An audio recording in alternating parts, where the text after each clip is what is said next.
सांगायला चॉकलेटबद्दल?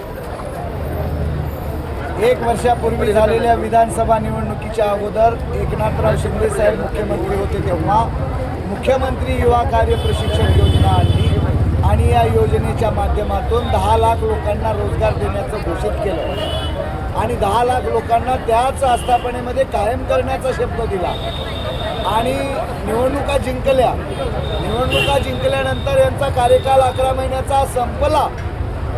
संपून 2 महिने झालेत, पण राज्य सरकार या बाबतीत एकही चकार शब्द काढत नाही की यांना आम्ही पुन्हा रोजगार देऊ का नाही देऊ. म्हणजे आम्हाला निवडणुकीच्या अगोदर रोजगार देण्याच्या बहाण्यानं आमची मतं घेतली, आमच्या गुडविल घेतलं, सत्ता हस्तगत केली आणि आम्हाला चॉकलेट.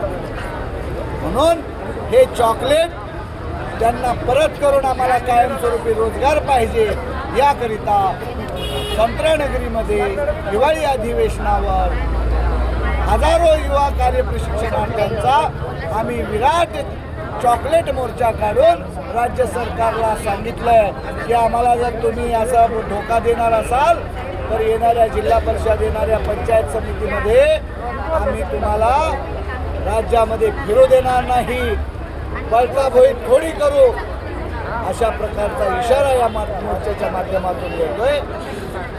येणाऱ्या काळात आम्हाला कायमस्वरूपी रोजगार जर नाही दिला तर आणखी आमचं आंदोलन अधिक तीव्र. आणखी काय सांगाल?